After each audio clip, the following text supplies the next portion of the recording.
Okay, so to start, let's Coach Miles, why don't you just give us a little background of your kind of journey so far through strength conditioning, and just kind of talk about whatever you want to talk about, and we'll fire questions at you after that. Okay, sounds good. I am currently at Luther College in Decorah, Iowa. Been up here for just a little bit over a year now, but got my start in strength and conditioning a little bit different than I would say a lot of people did. I actually graduated my undergraduate with a degree in agriculture, agronomy specifically, and worked for 3 or 4 years in the private sector, selling seed and working with farmers and all that good stuff. Realized pretty quick that wasn't what I wanted to do for the rest of my life. And athletics had always been a passion of mine, particularly the training side of it. And so reached out to you, I think it was in January of 2017, and kind of talked with you since you were already in the field about kind of what steps I needed to take if I wanted to get into this profession. Got me in touch with Joe Quinlan at Northwest. Northwest is where I did my undergraduate and graduate work. Interned with him first summer, and then that was about the time that you got your first GA spot approved. And so came down and worked for about a year and a half at William Jewell. Great experience, obviously, working with you, as all you guys obviously know. But was on a 9-month, 10-month contract with that. So that first summer off, had an opportunity to go to Harvard and do an internship out there. That was awesome. Really good experience. One, just getting out of the Midwest a little bit. I'm kind of small town country boy, and moving to Boston for 2 months was kind of an eye opener. But then they work your butt off out there, and you get a pretty good idea really fast if this is something that you want to do for a career whenever you're out there, because they work you from about 5 a.m. to about 3 o'clock in the afternoon, basically without ever sitting down. And the last 2.5 hours of that was Coach Mullen just brutalizing you with conditioning stuff to break you mentally and see how you react. So it was a really cool experience, really exhausting. But if you come out on the other side of that and you still are fired up about the profession, I think it's usually a pretty good indicator that you're doing something that you want to do. So that was a really good experience. But like I said, now been here at Luther College for about a little over a year. It's been really great. Don't know that I got a whole lot else. I guess I'll just kind of let you guys fire questions at me and do my best to answer them. So. Well, Miles, I'll start with one real quick. Talking about your internship there, maybe what is the most, the thing you maybe learned the most coming out of that? Maybe just reflect on what you thought you knew about strength conditioning going in, and then coming out, what was your mindset about just strength conditioning coming out of that experience? As far as the Harvard internship? Right. Yeah. Harvard. Sorry. Yeah.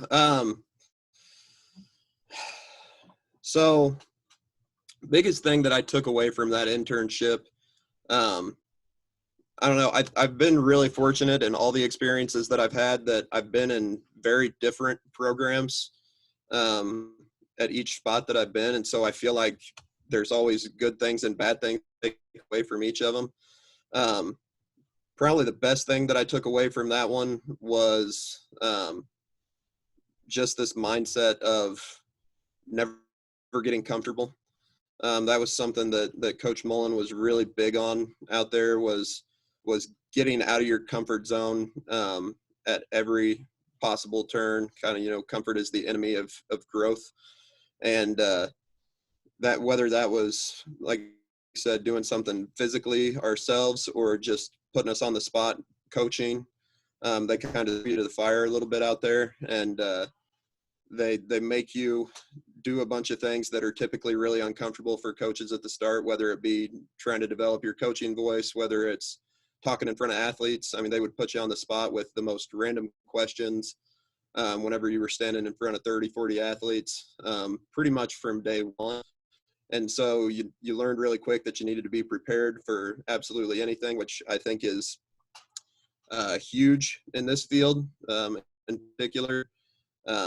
There's constantly stuff that's getting thrown at you that you don't really expect or see coming, whether it could be something as big as what we're going through right now with the coronavirus stuff and schools shutting down, having to adapt on the fly, or it can just be, something as simple as the space that you would plan to use for the day is taken away and you got to adjust and do something on the fly. So they really made you focus on always having plan B and always being adaptable and being able to do things that maybe aren't ideal, but just learning to adjust on the fly.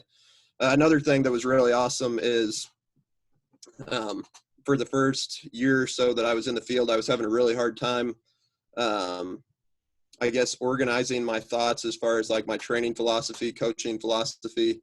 I knew I had a lot of things bouncing around in my head that I thought were, what I believed about training, what I believed about coaching, but I'd always had a hard time organizing them. And they had a very well structured intern program that kind of helped you develop that coaching philosophy in a structured way that really made sense to me. So that was really good too.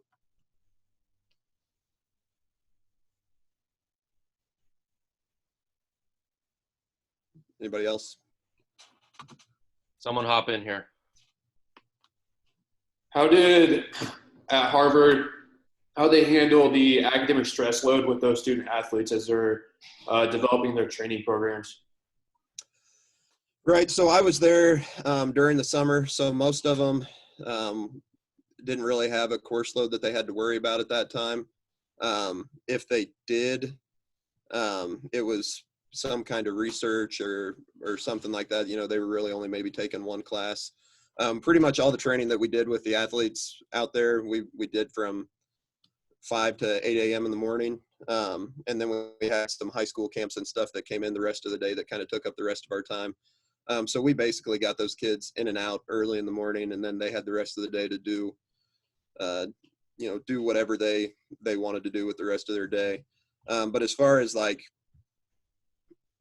managing stress and stuff like that, that wasn't something they really put too much of an emphasis on in the summer, because obviously they had a lot more free time and stuff like that to work with. So, but I'll just say obviously you get a different kind of kid at Harvard than you do probably most other schools outside of the Ivy League.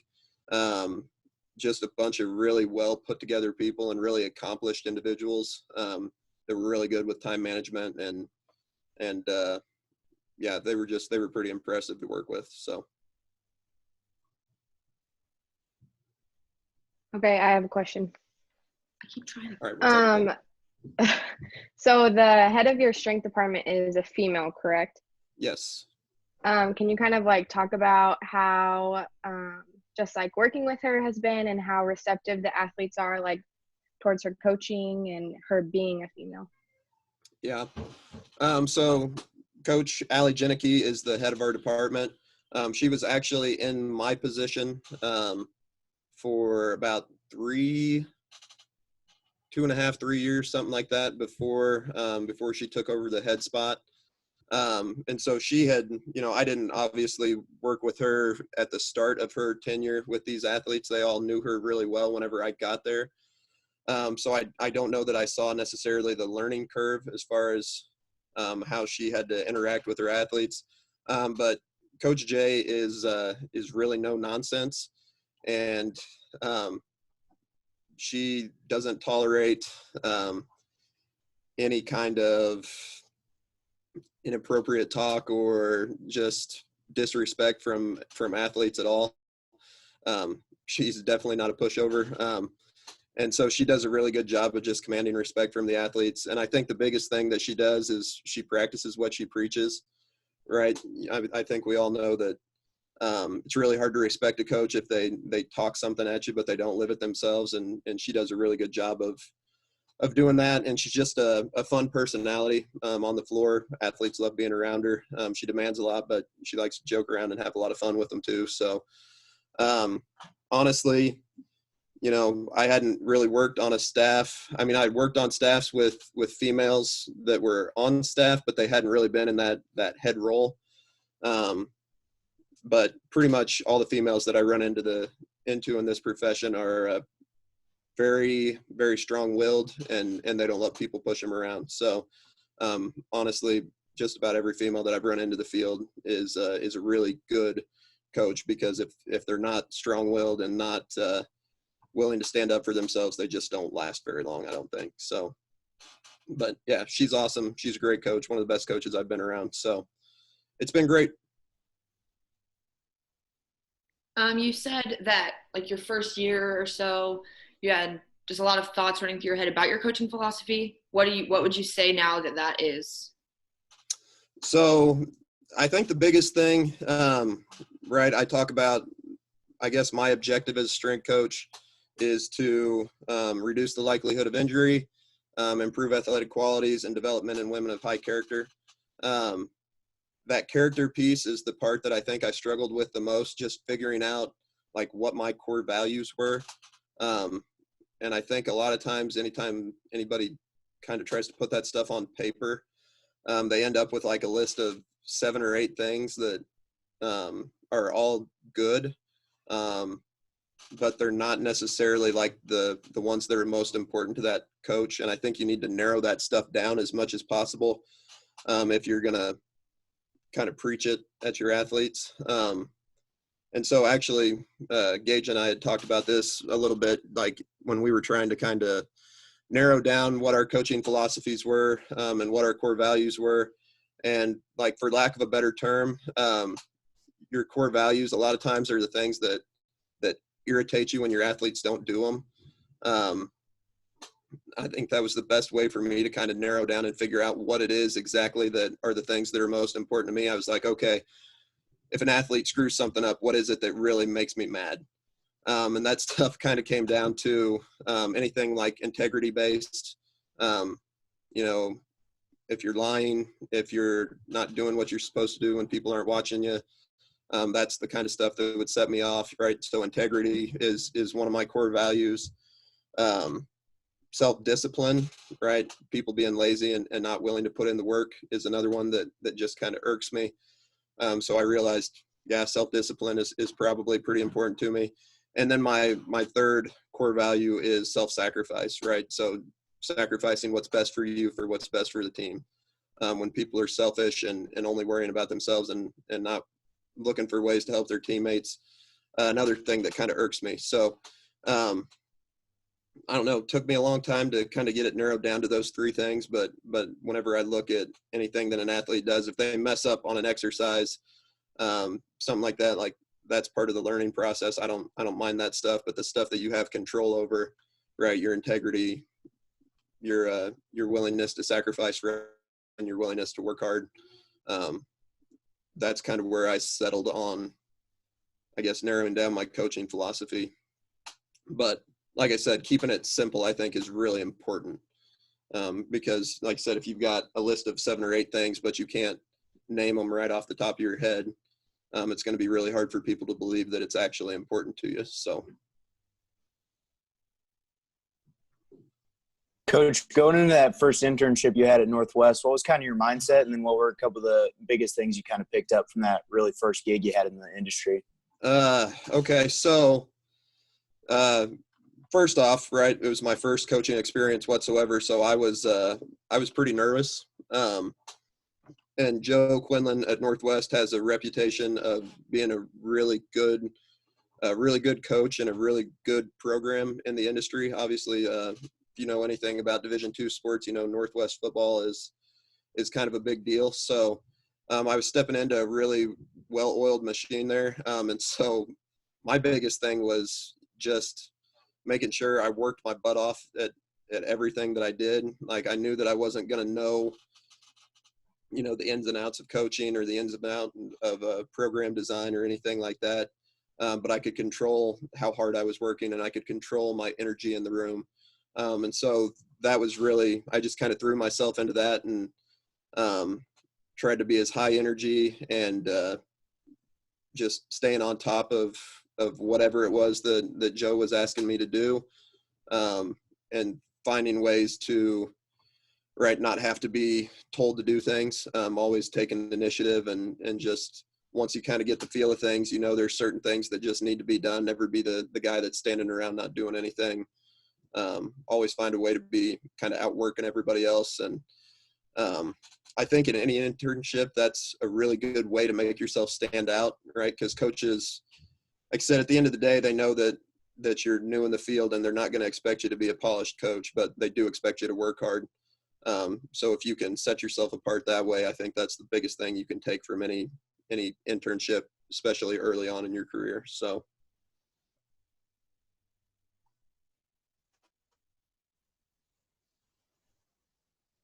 Well, let's talk a little bit Awesome. about. Thank you. That's awesome. Yep. Talk a little bit about.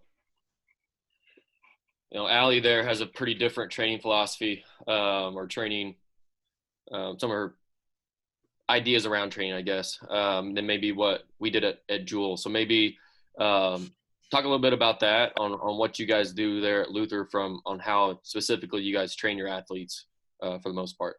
Yep. So, right, one of the big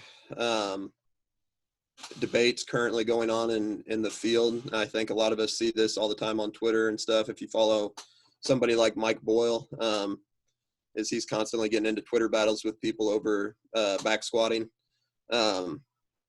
We do not do any type of heavy bilateral squatting with a bar loaded on our back or in a front rack position. So we don't do any front squats, any back squats, safety bar squats, anything like that. All of our heavy lower body strength training is done in unilateral form. So whether that's a rear foot elevated split squat loaded with dumbbells, whether it's a hand supported split squat with a safety squat bar on our back, front rack split squat. We've got several different variations that we utilize with a bunch of our different teams, but we don't do any bilateral squatting unless it's loaded at our waist. We do have a couple belt squat machines that we use a little bit, but the big thing there, one is bilateral deficit. If you guys haven't read on that, basically what it states is the weak spot for anybody in any type of squat movement is typically their trunk. That's the thing that's going to fail first on you, and I think most of us have probably seen that just from our own training. Usually, right, we're caving over at our low back, mid back, somewhere like that whenever we fail a squat. So the limiting factor is not lower body strength. It's usually trunk stability, trunk strength. So if you do some kind of split squat variation, you can actually lift more on each individual leg than you could bilaterally. So we've got a lot of kids that will split squat 300 to 400 pounds that wouldn't have any business at all trying to back squat 800 pounds, right? So, and you can argue, people argue all the time about how much work the back leg's doing on a split squat. But there's a lot of research out there that shows that the bilateral deficit does exist. So we utilize unilateral variations to train lower body strength, what we believe is more effectively while sparing the spine, right? So we can put 300 pounds on the bar and get more lower body strength training on our single leg with less stress on our back. Typically any kind of split squat variation, you keep a more upright torso. Just positions usually look better. We don't have a whole lot of low back issues with any of our athletes. And like I said, we believe that we're training our lower body heavier by doing that than we would with a back squat or a front squat. And like I said, just depending on the individual athlete, right? There are a lot of athletes that look really good back squatting, but you got some people whose proportions just aren't great for it. If you give them some time and do a lot of mobility work and stuff, they might get into some good positions, but it might take a really long time. We find that pretty much any athlete we put into a split squat looks pretty good, pretty fast. And just feels like a more return on our investment, right? With a little bit less risk for what we're trying to do as far as training lower body strength. Other thing we don't do is we don't do any Olympic lifting. One big thing there for us is just, again, what are we getting for, a return on our investment as far as time goes. We all know that the Olympic lifts are pretty complicated movements, and they take a long time to learn how to do effectively. And for us at the Division III level too, there's going to be probably a good 3 to 4 months out of the year where we're not going to get to have our eyes on our athletes at all. And so it feels like you can kind of start spinning your wheels a little bit if you're just constantly reteaching your clean technique and stuff like that. So we do a lot of loaded jumps, trap bar jumps, dumbbell jumps, kettlebell swings, hurdle jumps, just regular plyometrics as far as all of our power training goes.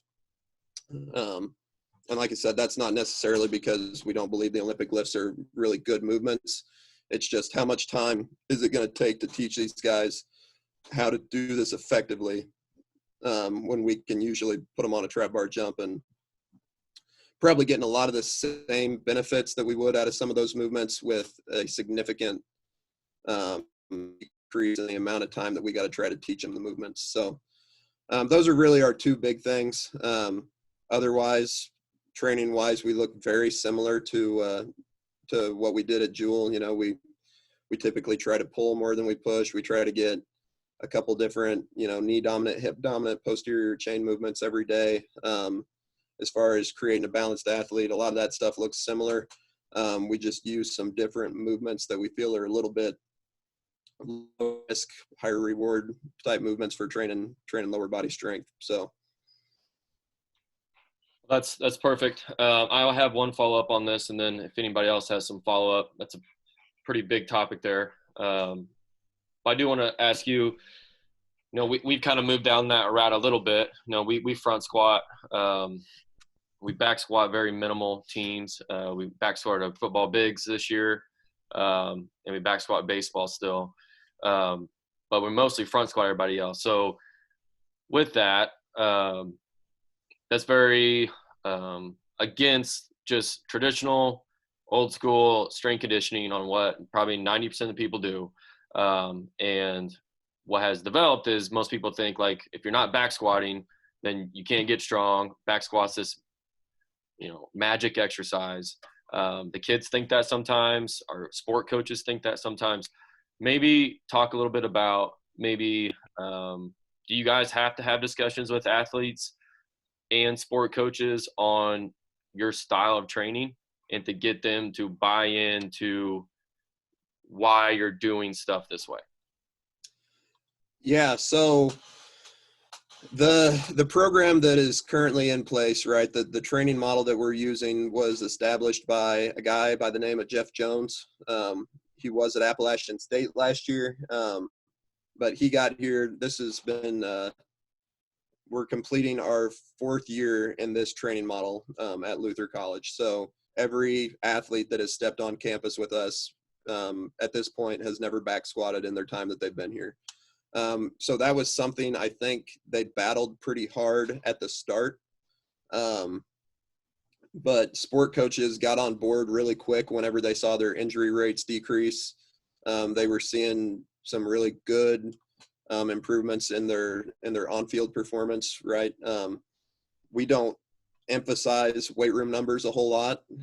That's not really something our coaches ask us about, but we use the crap out of our jump mats and our timers and stuff like that, stuff that probably speaks a little bit more to a sport coach's language. And whenever they started seeing, we do a lot of prioritizing speed development as well. So like with football this year, I probably spent at least 30 minutes before every single lift, 4 days a week doing some kind of speed development. So we put a premium on that stuff too.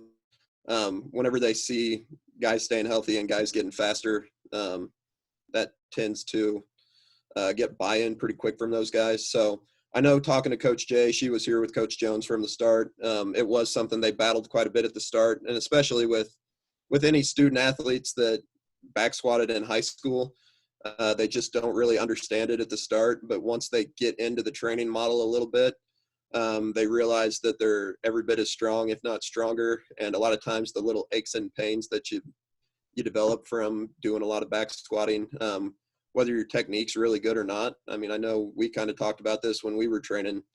We generally felt a lot better when we front squatted than we did when we back squatted. And I know looking at our technique, right, it's looks good, but there was still just something there that could potentially irritate occasionally. So I think once they kind of see the proof is in the pudding, right? They feel good, they're strong, they're fast. They tend to buy in pretty quick. And then, 4 years later, when you've got, an entire class of people that are bought into the program, it's really easy to get the freshmen on board once they come in. So I was really fortunate that when I stepped into it, it was a well-oiled machine by that point, right? That program had already been in place for 3 years. So I haven't had to do a ton of selling on that. You still get athletes occasionally that'll ask about back squat or ask about hang clean, stuff like that, because they enjoy doing them in high school, but educate them a little bit and just kind of tell them why we do the way we do things, and they generally buy in pretty easy. So it's not to say it's perfect. We do still, whenever we have 3 hours, like after season or something like that, there's always a couple kids that like to jump in and start doing some back squats out on the rack. And they usually aren't anywhere near hitting depth. And so we go out and make fun of them a little bit, and they tend to back off of it. So, yeah, I know we got athletes snatching during our open periods, and it just looks awful. Yeah. It's like, all right, whatever. Yeah. Go for it. Yeah. It's a train wreck, but you know what? I try not to tell them what to do whenever we give them a couple weeks off, but that won't stop me from going out and poking a little fun at them, Right. in good fun, right? I'm not like harassing them, but give Yeah. them a hard time, and I don't know, it's fun. Yeah. Anybody else have any follow-ups on just like on training perspective? This is more about tennis. So like what's your like an in-season tennis lift for you look like? Like just like basic structure. Right. So are we talking like exercise selection? Are we talking loading? Like, Kind of a little bit of everything. okay. So Coach Jay does all of our tennis programming. But honestly, for us, all of our in-season training, off-season training looks very similar, right? There's just slight variations of what we're going to be doing with each team. So like a tennis team, we generally don't like load them up with a barbell to do our split squats. We do a lot of rear foot elevated with dumbbells. We've got dumbbells up to 125 pounds. So we don't have a ton of kids that are split squatting more than 250 pounds. So that's usually kind of our main lower body movement with them. As far as power development goes, we'll do kettlebell swings. We'll do some loaded jumps, some hurdle jumps, stuff like that. Generally, right, we'll do like a 2-day-a-week lift with them in season or off season. In season, that first day is going to be a main lower body movement, which is going to be our split squat variation. We'll do our main lower body pull, which is going to be typically a single leg RDL. Load that up pretty heavy as well. And then we'll just have, maybe a little tricep accessory circuit with some extra posterior chain, posterior shoulder, maybe some kind of pressing variation. We'll occasionally dumbbell bench with those guys. A lot of times we'll just do some kind of loaded push-up. As far as loading, in season, we continue to train heavy. We typically just reduce our volume back a little bit. So we always tell our athletes right off the bat, whenever we have our preseason meetings with them, we train strong to stay strong and stay healthy all the way through the end season. So it is not a come in and just go through the motions kind of lift. We're still expecting them to move a lot of weight. We'll probably look at a lot of doubles and singles as far as training lower body stuff with them. And then our day 2 is typically going to be some kind of power development to start. Like I said, kettlebell swing, jumps, loaded jumps, something like that. Main upper body pressing movement. So that's where we might throw in like a dumbbell bench press. With any kind of overhead athlete, we don't ever put them on a barbell, with the exception of baseball, like our position guys. Those guys will do a little bit of barbell pressing, but pitchers, volleyball players, tennis athletes, swimmers, all of those guys only do dumbbell pressing variations. And then kind of same thing, we may have our first block is power development paired with trunk mobility, something like that. Then we'll have our main upper body pressing variation. We usually pair that with some kind of T-spine mobility, some kind of upper body pull, whether that's something heavy or whether it's just posterior shoulder. And then we'll have some kind of accessory circuit where we may get some more hip strength, some more rows, something like that. Like I said, we generally program a 2 or 3 to 1 ratio of pulls to pushes. So, excuse me. But that would be a pretty typical lift. And then something we do with all of our athletes, and this really kind of varies by sport. This is where we might get into variations from team to team, is we always do what we call some kind of resilience work at the end. For a tennis athlete, that might look like a lot of extra posterior shoulder work. That might look like some kind of T-spine mobility, something like that. We do a lot of barefoot work with our athletes just because we feel like the foot's generally really undertrained. So we've got little slant boards that we'll have athletes work on, barefoot single leg RDLs, front foot elevated split squats. We can train the foot a little bit, maybe train some hip mobility. We utilize a lot of like tempoed movements during that block just to work on maybe gaining some more mobility in our hips and stuff like that. So we'll throw in some type of resilience work at the end of every lift as well to kind of target some hot button areas, I guess, that could potentially be injury sites or just important for the performance for whatever sport it is.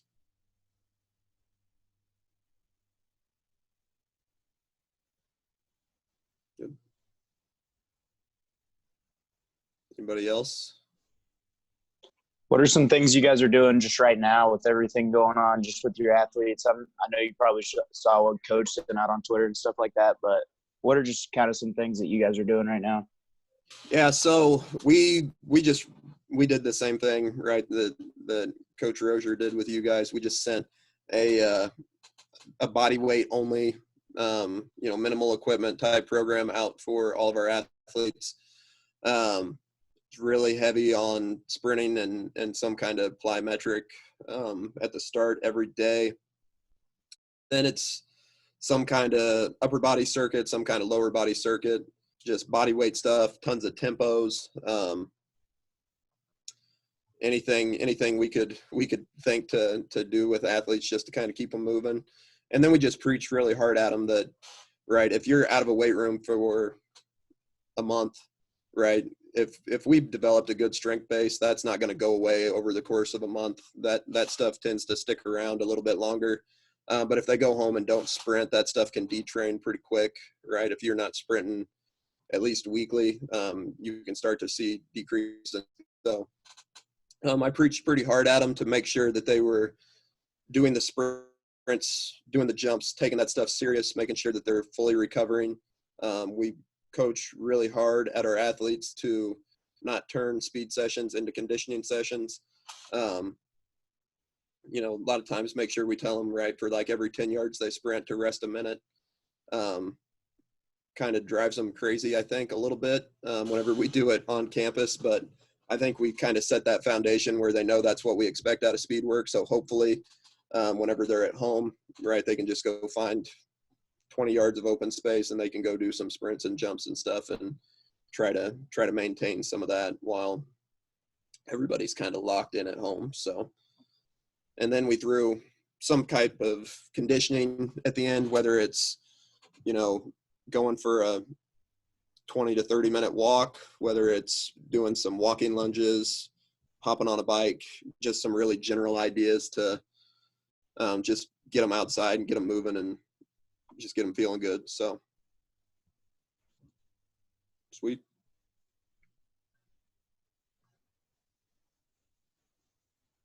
What's the biggest difference you've seen from coming from Jewell to Luther?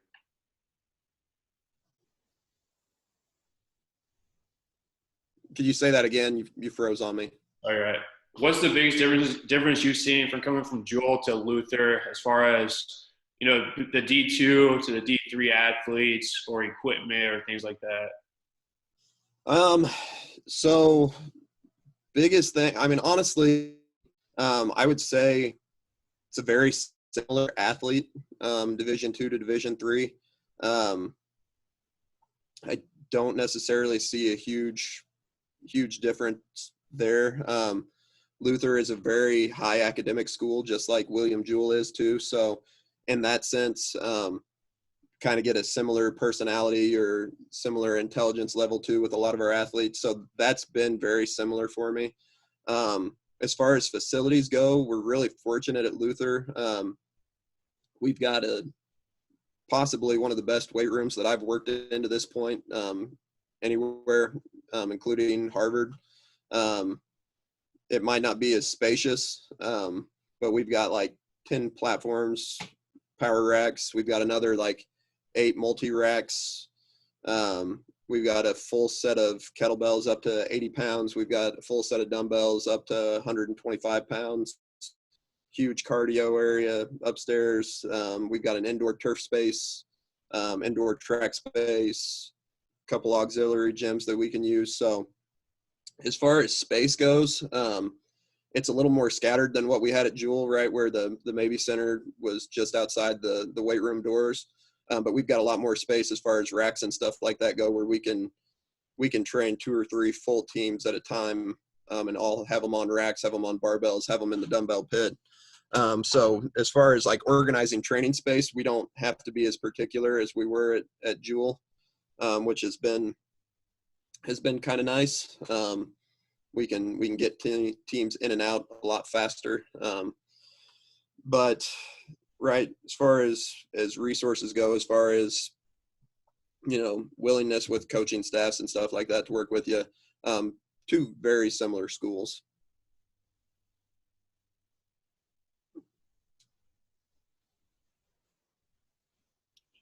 Does anybody else have anything for Coach? All right, so we'll finish this. We'll do a little finisher. All right. 4 quick questions. Let's do favorite office snack. Favorite office snack. Oh, well, right now I've got just like a bag of trail mix sitting in my desk. So that's generally kind of a go-to, maybe a protein bar every now and then.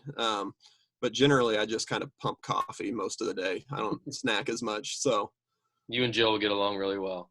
yeah. Okay, let's do best advice to a young strength coach, keeping it somewhat short. Okay. One, kind of like I talked about earlier, like work your tail off, right? That first internship, second internship, whatever, when you're not getting paid to do anything. Just the way to stand out is to be the guy who works harder than everybody else. Be respectful, be high energy, just kind of attack things that way. And then always, whether you feel like it's a good experience or bad, there's always something you can learn from it. So always be thinking, do I like this? Do I not like this? Like find good and bad takeaways from whatever experience you've got. What's your favorite book? Favorite book? Ooh. I mean, Extreme Ownership's hard to beat. Actually right now though, like as far as training goes, I'm reading this speed strength book by Joel Smith. which has been like super interesting. He dives really deep into like the biomechanics of everything that's happened when you're sprinting and stuff, which has kind of been probably for the last year has been my biggest area of interest, I guess, in training is learning more about speed development. So that book's pretty awesome if anybody looking for a good book on speed to read. I got two more. What is, other than reading that book, maybe something you're focusing on getting better at during this Corona era? During the Corona era, just trying not to lose my mind at the moment. That's pretty big.